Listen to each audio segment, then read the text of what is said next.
महाकारुणिक तथागत भगवान बुद्ध को त्रिवार वंदना। महाकारुणिक तथागत बुद्ध द्वारा जैसे सुआख्यात धम्म को त्रिवार वंदना। महाकारुणिक तथागत बुद्ध के सुप्रतिपन्न आर्य श्रावक संघ को त्रिवार वंदना।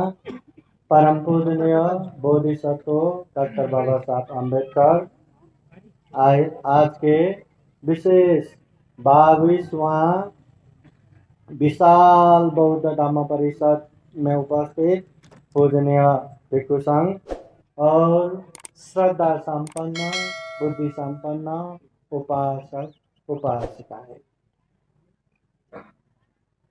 परम पूजनीय बोधिसत्व डॉक्टर बाबा साहब अम्बेडकर ने दुनिया भर के धम्मों को देखने के बाद जो सबसे आधिकारिक, जो सबसे प्रामाणिक, जो सबसे साइंटिफिक धम्म लगा और जो धम्म इंसान में कोई विभेद नहीं करता, ऊंच नीच का व्यवहार नहीं करता, सारे मानव मात्र को समान रूप से लेता है, ऐसे महान धम्म बुद्ध धम्म को न केवल उन्होंने खुद दीक्षा लिया, अपने लाखों लाख समाज को भी वो धम्म की दीक्षा दिया। तथागत बुद्ध कहते हैं किच्छो मनुष्य पति लाभो किच्छो मच्चान जीवितांग। ये मनुष्य जीवन प्राप्त होना बहुत ही दुर्लभ है। दुर्लभ जीवन में इंसान होके जीना ये भी दुर्लभ है, और ऐसे दुर्लभ जीवन में तथागत बुद्ध मिलना ये भी दुर्लभ है, और सद्धर्म सही धर्म मिलना ये भी दुर्लभ है। परम पूजनीय बोधिसत्व डॉक्टर बाबा साहब अम्बेडकर की वजह से ये दुर्लभ जीवन में हमें दुर्लभ धम्म मिला, दुर्लभ बुद्ध मिला। इसलिए हमेशा हमेशा बाबा साहब के प्रति कृतज्ञ होके, बाबा साहब ने जिस धम्म को दीक्षा लिया, जिस धम्म को 22 प्रतिज्ञा सहित हमें धम्म की दीक्षा दिया, वो धम्म को जानना भी जरूरी है। महाकारुणिक तथागत बुद्ध कहते हैं इस दुनिया में 2 तरह के लोग बहुत ही दुर्लभ है, बहुत ही दुर्लभ 2 तरह के लोग। एक है निस्वार्थ भाव से उपकार करने वाले, दूसरों को सहयोग करने वाले। ये दुर्लभ इस मायने में भी है कि इस दुनिया में बहुत सारे लोग दूसरों को उपकार करते हैं, हेल्प करते हैं, उपकार करते हैं, मगर यकीन मानिए जो उपकार करते हैं ना, उपकार के बीच में भी अपना स्वार्थ ढूंढ लेता है कि मैं अगर 1000 रुपया दान दूंगा, मैं अगर 1 लाख रुपया दान दूंगा, मैं अगर बिहार दान दूंगा, बिहार में ये हॉल दान दूंगा तो मेरा नाम रहेगा, मेरा शिलापत्र में नाम रहेगा, सबके सामने मुझे सम्मान करेगा। ऐसा अनेक अनेक आशा तृष्णा रहता है, लालसा रहता है। अगर हम किसी को 100 रुपये का भी उपकार करें तो आशा ये रहता है कि 200 रुपये का मुझे फायदा मिले। इसलिए तथागत बुद्ध कहते हैं निस्वार्थ भाव से, बिना कोई स्वार्थ सहयोग करने वाले, उपकार करने वाले इस दुनिया में दुर्लभ है। कभी कभी अपने आप को भी देखिए, हम जो सहयोग कर रहे हैं, उपकार कर रहे हैं, कहीं उसमें स्वार्थ तो नहीं है। अगर स्वार्थ है तो वो दुर्लभ गुण हम में नहीं है। अगर स्वार्थ नहीं है, कोई लेना देना नहीं है, बस उपकार किया हो गया, तो हम में दुर्लभ गुण है, ऐसा समझना चाहिए। फिर तथागत बुद्ध कहते दूसरा दुर्लभ गुण है जो लोगों ने उपकार किया है, सहयोग किया है, उसको याद करके कृतज्ञ होने वाला ये भी दुर्लभ है। लोग कृतज्ञ होना नहीं जानते या होना ही नहीं चाहते। दूसरों ने जितना भी उपकार किया हो, जितना भी सहयोग किया हो, पर थोड़ा भी उसने गलत किया हो ना, वही गलत याद कर करके, वही गलत याद कर करके, उसने मुझे ऐसा किया था, ठहरो मेरी भी बारी आएगी। उसने मुझे ऐसा बोला था, ठहरो मैं भी ऐसा बोलना जानता हूँ। उसने मुझे ऐसा सोचा था, मेरी भी बारी आएगी। ऐसा द्वेष भावना रखना जानते हैं। दूसरों के प्रति कृतज्ञ होना नहीं जानते। द्वेष भाव, क्रोध भाव, चिड़चिड़ा भाव ज्यादा आते हैं। इसलिए बुद्ध स्पष्ट कहते हैं, निस्वार्थ भाव से उपकार करने वाला ये भी दुर्लभ है, और किया हुआ उपकार को याद करके कृतज्ञ होने वाला ये भी दुर्लभ है। इसलिए हमेशा जिन जिन लोगों ने हमें उपकार किया है, हमेशा याद करना है, कृतज्ञ होना है, और जितना कैपेसिटी, जितना क्षमता हम में बनता है, दूसरों को भी उपकार करते करते करते आगे बढ़ना है। जितना उपकार करेंगे उतना ही हमारा कल्याण है। जितना उपकार करेंगे उतना ही हमारा धम्म है, उतना ही हमारा कुशल है। इसलिए ये बात हमेशा याद कीजिएगा। अभी महाकारुणिक तथागत बुद्ध का जो धम्म बाबा साहब ने दीक्षा लेके अपनों को भी जो दीक्षा दिया, वो धम्म के विषय में थोड़ा सा अभी हम जान लेते हैं। महाकारुणिक तथागत बुद्ध ने बुद्ध होने के बाद गांव, नगर, जनपद, देश देशांतर चारिका करते हुए जो धम्म का उपदेश दिया, बहुजन हिताय, बहुजन सुखाय के लिए जो धम्म का प्रचार प्रसार किया, वो सारे के सारे धम्म हमारे ही हित के लिए है, हमारे ही कल्याण के लिए है। बुद्ध के एक एक उपदेश ऐसा कोई भी नहीं, कुछ भी नहीं कि ये धम्म तो हमारे काम के ही नहीं, भगवान बुद्ध ने व्यर्थ में दिया, ऐसा कोई भी धम्म नहीं है। एक एक उपयोगी है, एक एक कल्याणकारी है। बस हमें ये देखना है कि हमारे लिए तथागत बुद्ध के कौन से धम्म समझ में आता है, और कौन से धम्म हमें अभ्यास कर सकते हैं, या अभ्यास करना जानोगे, वो धम्म समझ के अभ्यास करते करते करते जाना है। तथागत बुद्ध ने जो धम्म का उपदेश दिया ना, जीवन में आने वाले हर एक प्रकार के विघ्न, बाधा, भय, अंतराय से दूर करने वाले हैं। जीवन में आने वाले तमाम समस्याओं के समाधान है। जितने भी दुख है, वो दुखों का मुक्ति है ये धम्म। इसलिए धम्म एक तरह से मार्ग है, रास्ता है। केवल धम्म ग्रहण करने से हमें कुछ कल्याण होने वाला नहीं है। आज के धम्म परिषद के अध्यक्ष पूजनीय यश प्रज्ञाबोधि महाथेरो भंते जी कह रहे थे कि 20 तारीख को भंते जी पूरे बुद्ध गया, कुशीनगर, लुम्बिनी, सारनाथ, चारों धाम घुमाने के लिए लेके जा रहे। अभी लेके जाने से पहले भंते जी कहेंगे कि ये जगह इतने पवित्र है और इसलिए जाना है, सब बताएंगे। मगर उसको केवल ग्रहण करके, हाँ समझ में आया लुम्बिनी कितना महत्वपूर्ण है, हाँ समझ में आया सारनाथ कितना महत्वपूर्ण है, बुद्ध गया कितना महत्वपूर्ण है, कि कुशीनगर कितना महत्वपूर्ण है, खूब समझ में आया करके हम यही उसका ही गुणगान करते रहेंगे, स्तुति करते रहेंगे, स्मरण करते रहेंगे, तो क्या हम वो जगह पहुंच सकते हैं? क्या हम वो जगह पहुंच जाएंगे? क्या नहीं। क्या ज्यादा ही वो चारों धामों का स्तुति किया, स्मरण किया, गुणगान किया करके वो चारों धाम लुम्बिनी स्वयं प्रकट होके हमें दर्शन देने के लिए आए, बुद्ध गया स्वयं यहाँ प्रकट होके हमें दर्शन देने के लिए आए। क्या ऐसा हो सकता है क्या? नहीं।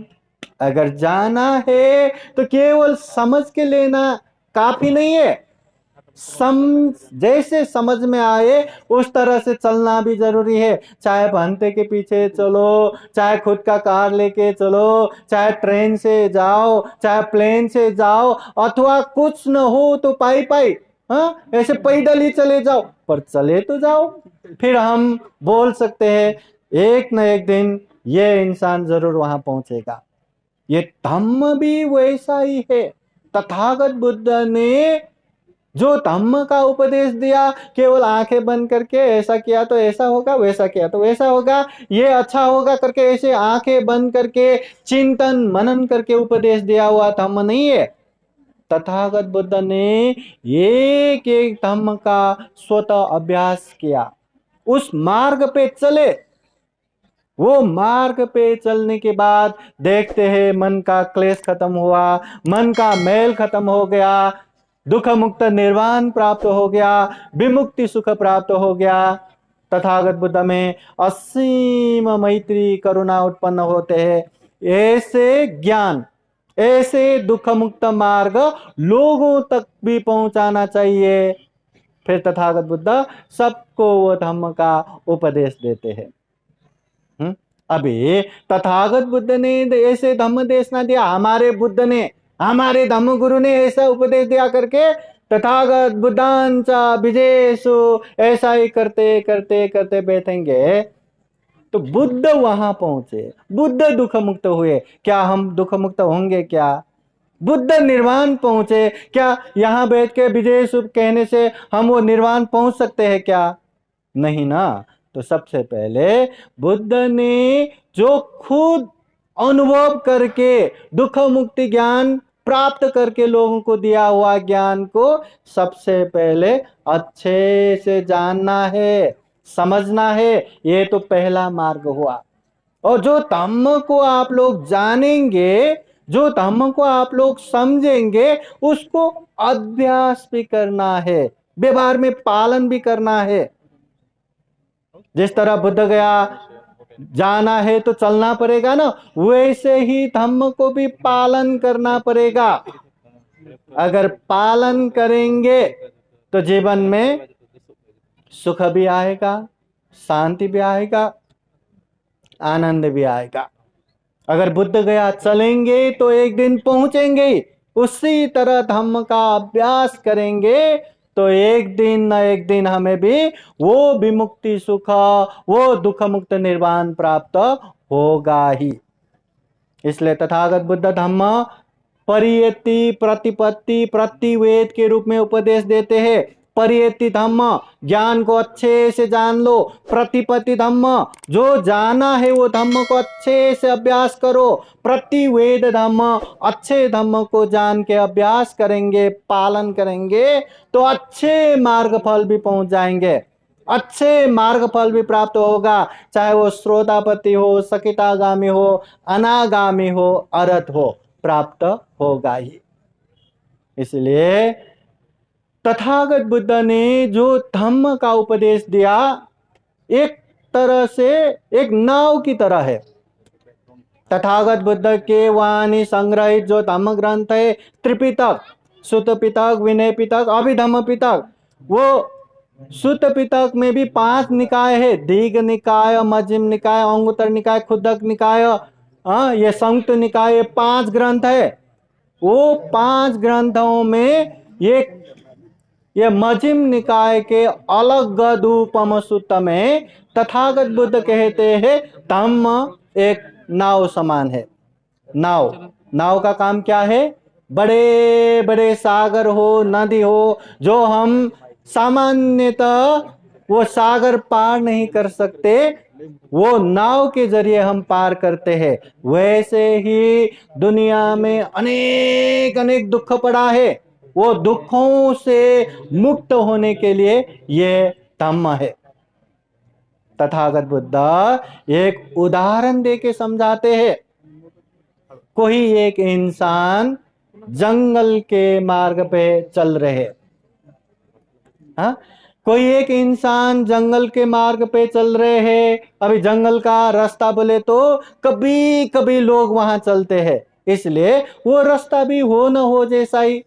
हमेशा चलते हैं तो रास्ता अच्छे से दिखाई देता है, चलना छोड़ दिया तो रास्ते में अनेक तरह से घास पेड़ पौधे उग जाएंगे, रास्ता भी खत्म हो जाएगा। तो जंगल के रास्ते चलते चलते रास्ता कहाँ गया कहाँ से आया कुछ भी पता नहीं चला, वो भटक गया। अभी रास्ता भटक गया, जंगल में इधर उधर दौड़ रहे, इतना घना जंगल, दूर दूर तक कुछ भी नहीं दिखाई देता, केवल पेड़ पौधे वृक्ष ही वृक्ष है।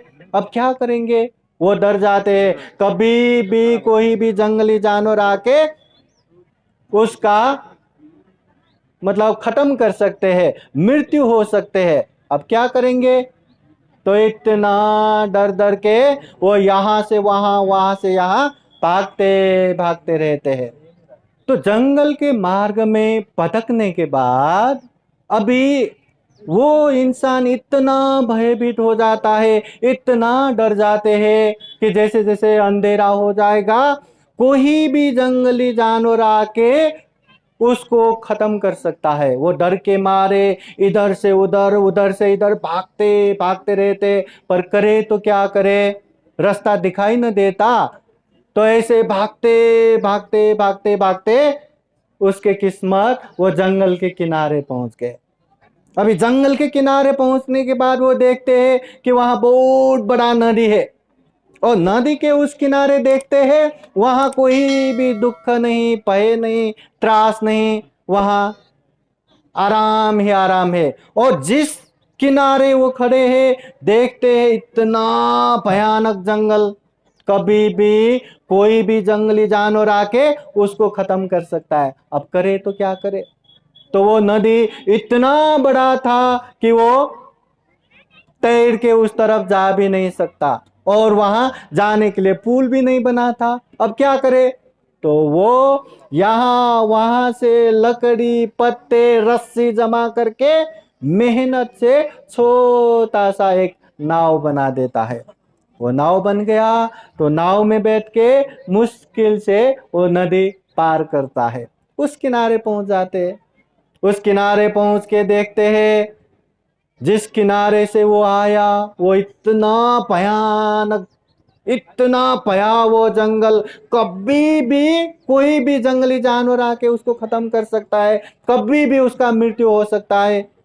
और वो नदी पार करने के बाद जिस किनारे वो आए हैं वो देखता है यहाँ कोई भी विघ्न नहीं, बाधा नहीं, भय नहीं, त्रास नहीं, कोई भी जंगली जानवर आके उसको खत्म करे ऐसा संभव नहीं। तो ये देख के वो इतना शांति का महसूस करता है कि मेरा जान बच गया। तो तथागत बुद्ध ये सूत्र और ये नाव समान एग्जाम्पल देके, उदाहरण देके समझाते हैं। जिस तरह नाव ने हमारा उपकार किया करके हम जहां जहां गए वो नाव को पकड़ के नाव को उठा के नहीं जाते, नाव का काम ही है वो नदी पार करना, नदी में ही उसका काम है। वैसे ही तथागत बुद्ध ने जो धम्म का उपदेश दिया, जीवन में आने वाले हरेक तरह का विघ्न बाधा तकलीफों से दूर करने वाला धम्म है। इसलिए ये धम्म नहीं, ये फक्त मला ही पाहिजे, कोणाला नहीं, किसी को नहीं, ये मुझे ही चाहिए करके पकड़ के मेरा मेरा मुझे मुझे कहने की जरूरत नहीं है। ये ही पस्सी को सभी को आओ देखो अच्छा लगा तो इसे ले लो कहने योग्य ये धम्म है। सबको आओ देखो, जीवन में दुख है तो दुख मुक्ति का मार्ग यहाँ है, ले लो कहने लायक ये धम्म है। इसलिए तथागत बुद्ध कहते हैं जिस तरह नदी पार करने के लिए नाव साथ देता है, वैसे ही जीवन में आने वाले अनेक तरह के दुखों से मुक्त होने के लिए, अनेक तरह के समस्याओं से समाधान प्राप्त करने के लिए ये धम्म का काम आता है। अभी हमने बहुत सारा धम्म सुना होगा, सुनाया होगा, कितने कितने सालों से ये धम्म सुना होगा। तो केवल सुनने मात्र से आप लोगों को महसूस तो हो रहा होगा, केवल सुनने मात्र से हमारे जीवन में दुख तकलीफ दूर हो रहा है क्या? केवल जान के लोगों को बताने मात्र से क्या हमारे पीर चिंता खत्म हो रहा है क्या? नहीं। ये थोड़ा थोड़ा धम्म तो क्या है, पूरा बुद्धवाणी भी जान लो, पूरा बुद्धवाणी भी कंठस्थ करके बैठो और लोगों को बताना सीखो, जानो, प्रचार प्रसार करते रहो। पर उसको अभ्यास नहीं करेंगे, उसको पालन नहीं करेंगे तो खुद के जीवन में शांति नहीं आएगा, खुद के जीवन में समाधान नहीं मिलेगा। अगर हम शांति में नहीं रहेंगे तो दूसरों को क्या शांति देंगे? हम समाधान में नहीं रहेंगे तो दूसरों को क्या समाधान दे पाएंगे? इसलिए स्वतः अनुभव करना, स्वतः पालन करना बहुत जरूरी है। इसलिए तथागत बुद्ध भी कहते हैं, तुम में ही कि चंगा तपंग अक्खा तारो तथागता। चलना तुम्हें ही है, चलना हमें ही है। तथागत बुद्ध केवल राह दिखाता है, तथागत बुद्ध केवल मार्ग दिखाता है कि ये दुख है, ये दुख का कारण तृष्णा है, ये दुख मुक्त निर्वाण है और निर्वाण पहुंचने का ये आर्य अष्टांगिक मार्ग है, ये शील समाधि प्रज्ञा है, ये मध्यम मार्ग है। तथागत बुद्ध खूब अच्छे से बताते हैं, मगर चलना हमें ही है, करना हमें ही है। जब तक हम इसका पालन नहीं करेंगे हम दुखों से मुक्त भी नहीं हो सकते। इतना दुर्लभ ये जीवन है, मनुष्य जीवन। केवल खाने से, पीने से, केवल जीने के लिए संघर्ष करने मात्र से, केवल संतान उत्पादन करने मात्र से, केवल मृत्यु से भय होने मात्र से हम इंसान बने नहीं है। ये दुर्लभ जीवन, अभी देखिए ना, खाने पीने का काम, संतान उत्पादन करने का काम, जीने के लिए संघर्ष करने का काम, मृत्यु से भयभीत होने का काम हर जीव जंतु पशु पंछी करता है। छोटे से छोटे प्राणी भी करते हैं, वो लोग भी संतान उत्पादन करते, चाहे बच्चा पैदा करके हो चाहे अंडा दे के हो। इतने में ही हमारा जीवन सर्वश्रेष्ठ बना नहीं है। हम सर्वश्रेष्ठ इस माने में है कि हम हर चीज को चिंतन मनन कर सकते हैं, विवेक बुद्धि से जान सकते हैं, प्रज्ञा से अच्छे बुरे कुशल अकुशल योग्य अयोग्य पाप धर्म को समझ सकते हैं। न केवल समझना, जितने भी गलत है, अकुशल है, पाप है, उस चीजों से दूर रह सकते हैं और जितने भी कुशल पुण्य धम्म है उस मार्ग में आगे बढ़ सकते हैं। इसीलिए प्राणी मात्र में सर्वश्रेष्ठ दुर्लभ जीवन ये कहा है। अभी बहुत सारे लोगों को लगता है कि ये जीवन मिला है तो चलो खाओ पियो मौज करो, जैसा है वैसा मजे करेंगे, मरने के बाद क्या है किसको क्या पता, चलो ये करेंगे वो करेंगे। तथागत बुद्ध कहते हैं ये जीवन इतना दुर्लभ है, इतना दुर्लभ है। अगर ये मनुष्य जीवन एक बार पतन हो गया, मनुष्य जीवन एक बार गलत काम करके यहां से नीचे गिर गया तो फिर से मनुष्य जीवन प्राप्त करना बहुत ही मुश्किल है, बहुत बहुत ही मुश्किल है। जिस तरह दलदल में फंसे पत्थर की तरह वो अपने आप ऊपर नहीं आ सकता, निरंतर नीचे नीचे नीचे नीचे ही जाता है। वैसे ही मनुष्य जीवन में एक बार पतन हो गया तो फिर से मनुष्य जीवन आना बहुत ही मुश्किल है। या मनुष्य जीवन बोले तो एक तरह से सुगति है। हाँ, ये सुगति, हम चाहे तो पापों से अलग हो सकते हैं, हम चाहे तो पुण्य कार्य में आगे बढ़ सकते हैं, हम चाहे तो खूब सारा पुण्य धर्म कर सकते हैं। अभी आप लोग 22वां विशाल बौद्ध धम्म परिषद में आए। ये धम्म परिषद में आना ही एक तरह से पुण्य है, धम्म है। क्या ये त्योहार करके आए क्या? क्या यहाँ यात्रा मनाने के लिए आए क्या? क्या चलो चलना है, चलो हम दर्शन दे के आएंगे करके आए क्या? इतने दिशा विदिशाओं से एक विद्वान विद्वान बनते लोग, भिक्षु लोग यहाँ आए हैं। तथागत बुद्ध के वाणी धम्म देशना देने के लिए आए हैं। और आप लोग धम्म देशना सुनेंगे, चलो ये दुखमय जीवन में कुछ तो शांति मिलेगा, कुछ तो समाधान मिलेगा। धम्म देशना सुनने के लिए आए।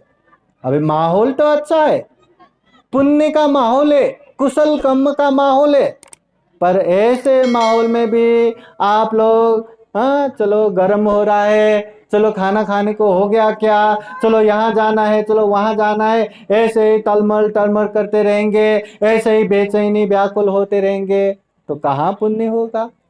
क्या लेके जाएंगे यहाँ से? है ना? अच्छे से धम्म सुनेंगे तो ये धम्म आप लोगों को जीवन भर काम आएगा। एक बार ये जो खाना मिलता है ना, ये कुछ समय के लिए है, दोपहर तक रात तक ही काम देगा, मगर ये धम्म समझ में आया जिंदगी भर काम देगा।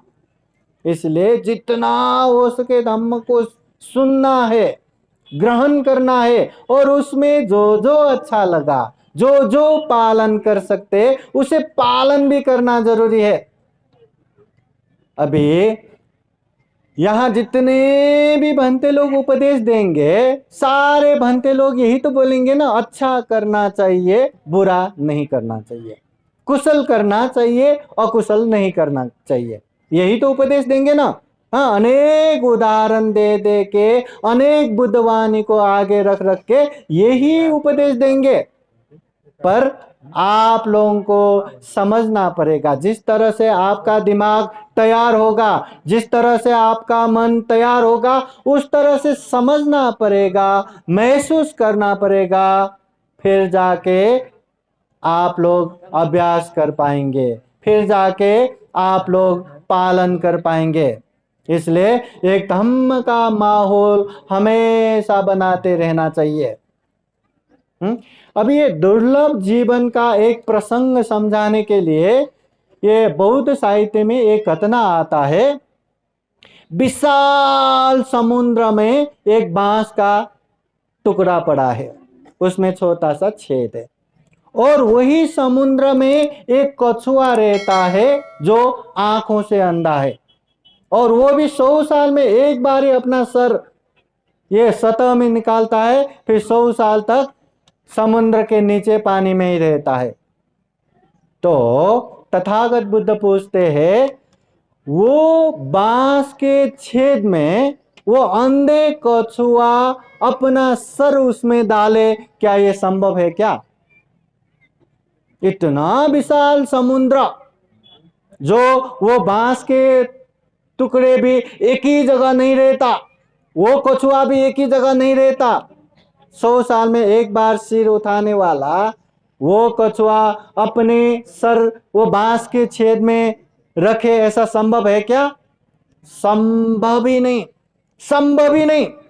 पर तथागत बुद्ध कहते हैं, चीर काल तक वो बांस का टुकड़ा नाश नहीं हुआ, चीर काल तक वो कछुआ जिंदा रहा, तो वो समय भी जल्दी ही आएगा जब वो अंधे कछुए अपना सर वो बांस के टुकड़े में रखेगा।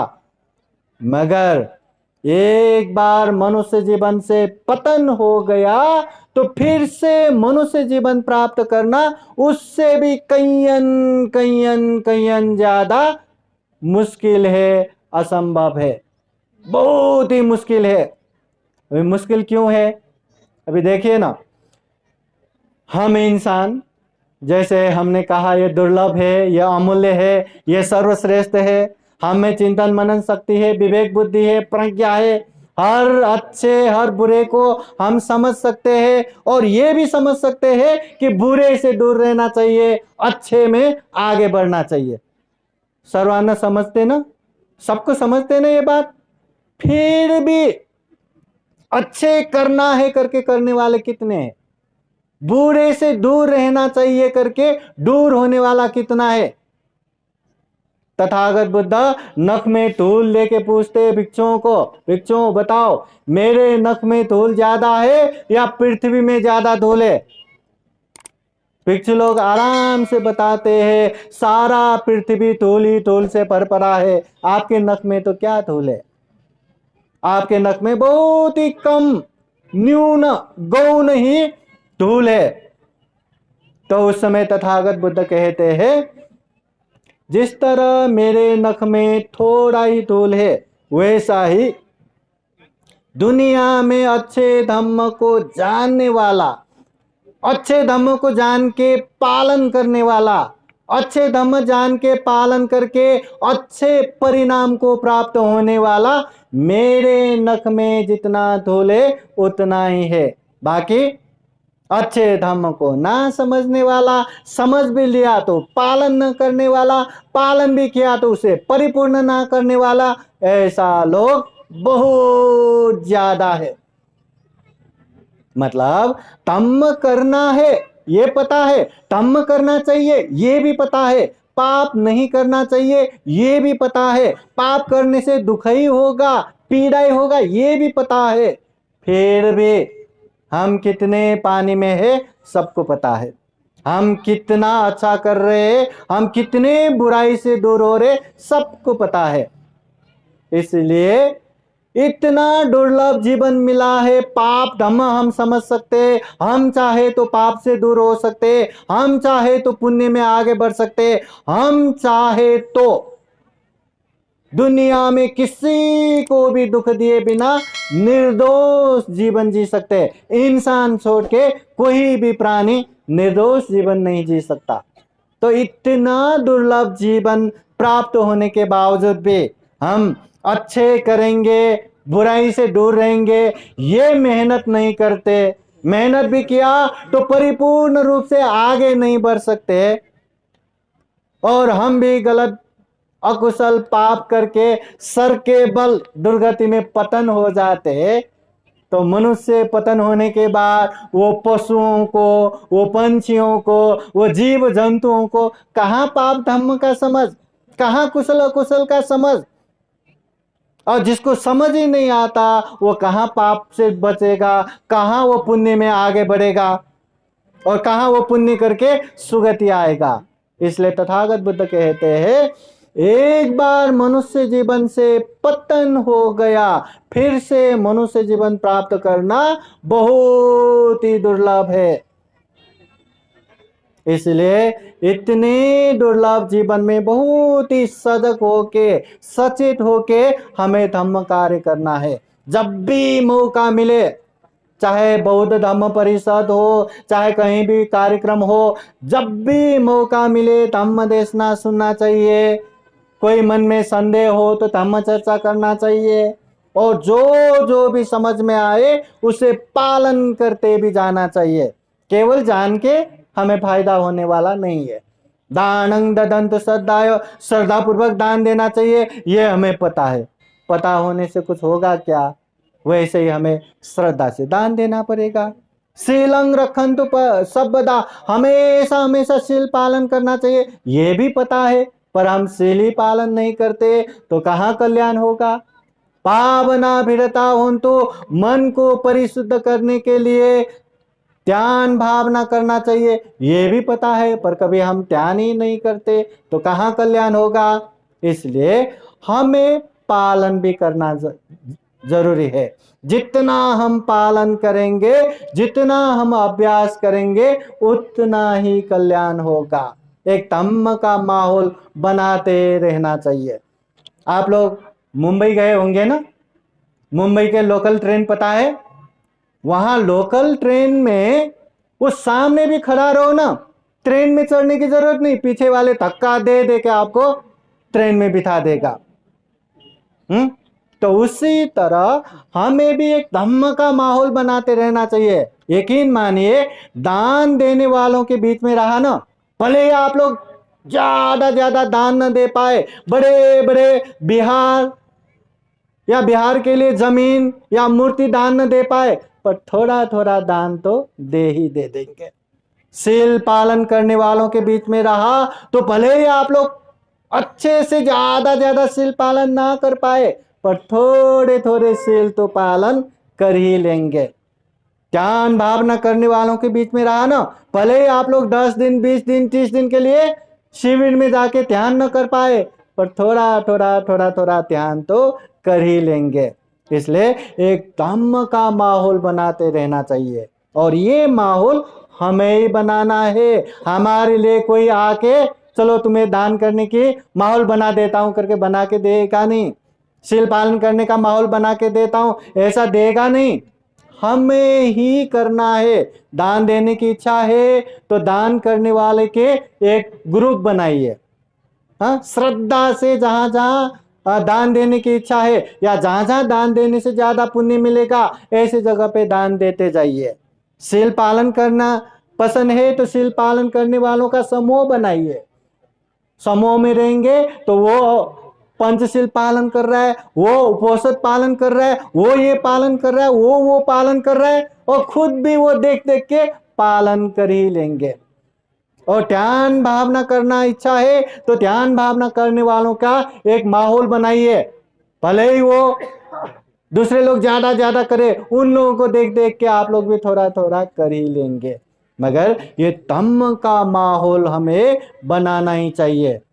चाहे कुछ भी करो, धम्म का माहौल हमें ही बनाना है।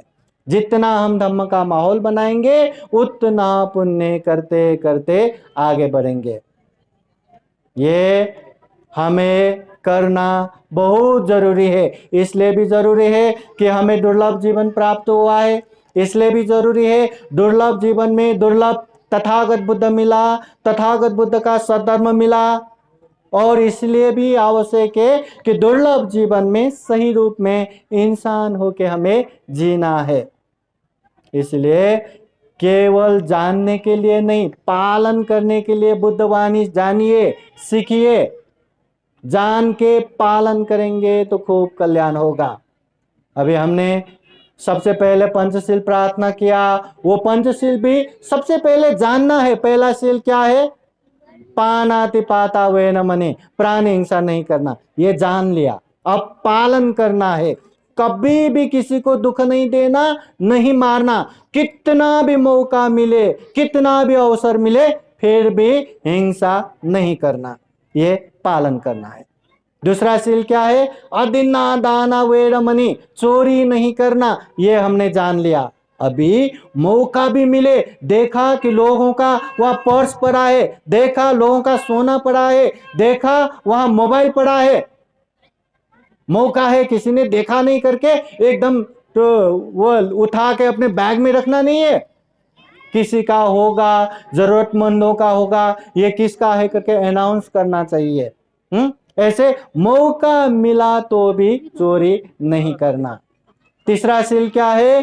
कामेषु मिथ्याचारा वेरमणि, काम मिथ्याचार व्यभिचार नहीं करना। अभी काम मिथ्याचार व्यभिचार, पर स्त्री पर पुरुष गमन नहीं करना, व्यभिचार नहीं करना, ये जान लिया। अभी इसको अच्छे से पालन करना है। कभी भी कितना भी मौका मिले, कितना भी अवसर मिले, ये व्यभिचार नहीं करना। व्यभिचार किया तो परिवार खत्म। परिवार में इतना झगड़ा कलह हो जाएगा कि पति पत्नी भी सुख शांति से नहीं रह पाएंगे। पति पत्नी में झगड़ा हो गया, बच्चे, उन लोगों का जीवन खत्म। हाँ, बनी बनाए वो परिवार भी आग लग जाएगा। इसलिए मौका मिला तो भी व्यभिचार नहीं करना चाहिए। फिर पंचशील का चौथा शील क्या है? मुसावादा वेरमणि, असत्य झूठ नहीं बोलना, खोटा बोलायचे नहीं। तो खोटा बोलायचे नहीं तर हमें ये तो जान लिया, अभी पालन करना है। मौका मिला तो भी झूठ नहीं बोलना। किसी को या धम्म परिषद में जा रहा हूं, घर में बता के नहीं आया, फोन आया, कहाँ हो? मैं आ रहा हूं, पहुंच रहा हूं करके धीरे धीरे झूठ नहीं बोलने का, मैं धम्म परिषद में हूँ।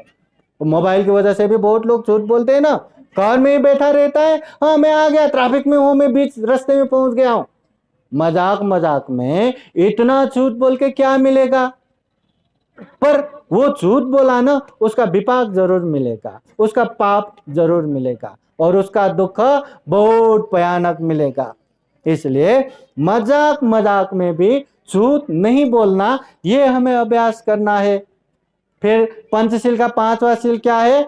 सुरा मेरय मज्जपमादत्थाना वेरमणि, अमल नशा पता सेवन नहीं करना, दारू नशा पता सेवन नहीं करना, ये हमने जान लिया।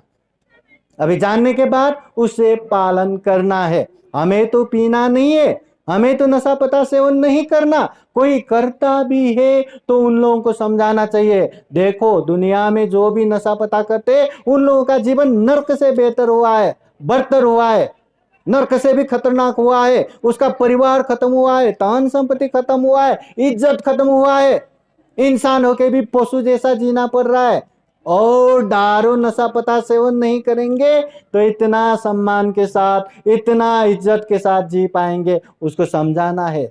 अगर आप नहीं समझा पाए तो समझाने वाले पूजने भिक्षु संघ या कोई भी सम्मान्य व्यक्ति, उन लोगों से समझाना है। हाँ, तो ये पालन करना है। ये केवल जानने से कुछ नहीं होगा, पालन करने से ही हमारा कल्याण होगा। इसी तरह हर पुण्य कार्य में पूजने भिक्षु संघ अनेक अनेक पुण्य कार्य के विषय में आप लोगों को बताते हैं, समय समय पे अनेक तरह के दान के विषय में भी बताते हैं, अनेक तरह से शील उपवास के विषय में बताते हैं। वो चीजों को समझ के वो पुण्य करना जरूरी है, पालन करना जरूरी है। जितना पालन करेंगे उतना ही हमारा कल्याण होगा। इसलिए एक तरह से हमें वो माहौल बना के रहना है। अच्छा, आप लोग एफएम सुनते हैं कि नहीं? एफएम अगर हम मोबाइल में भी यहाँ चलाया तो उसका फ्रीक्वेंसी यहाँ चारों ओर रहता है। कोई भी स्टेशन का हम वो ट्यूनिंग करते हैं, वो एफएम कैच होके वही हिसाब से वहाँ एफएम बजता है। वैसे ही टीवी रखेंगे तो टीवी में भी चैनल का वो स्टेशन ट्यूनिंग रहता है, उसी हिसाब से वहाँ टीवी चलता है। तो हमारे आंखों से भले ही देख नहीं सकता, मगर हमारे चारों ओर अनेक तरह से तरंग चलता रहता है। और हमारे मन में जिस तरह का एंटीना उठा, कभी कभी राग उत्पन्न होता है, खूब चिड़चिड़ापन, खूब द्वेष, खूब क्रोध उत्पन्न होता है। जैसे ही मन में वो एंटीना उठा तो चारों ओर जो घूम रहा है वो राग का तरंग, वो क्रोध का तरंग, उसमें मैच होके और ज्यादा गुस्सा, और ज्यादा चिड़चिड़ा, और ज्यादा व्याकुल बनता है। और कभी कभी बहुत ही लोभ उत्पन्न हो गया, लालच उत्पन्न हो गया, तो वही तरंग उसमें मैच होके वो लोभ लालच और ज्यादा होता है। इसलिए कभी भी हम दुखी महसूस करते हैं तो वो दुख का तरंग वहां जुड़ के और ज्यादा व्याकुल, और ज्यादा दुखी हमें बनाता है। इसलिए कभी भी हमें मन में लोभ लालच उत्पन्न हो गया तो उसको कैसे भी दूर करके मन में दान त्याग का तरंग उत्पन्न करना है। फिर वैसा ही तरंग वहां मैच होके दान देने की इच्छा होगा, त्याग करने की इच्छा होगा। कभी भी गुस्सा आया, द्वेष उत्पन्न हो गया, उससे दूर रह के मैत्री करुणा का तरंग उत्पन्न करना है। फिर वो मैत्री करुणा भर भर के आता है।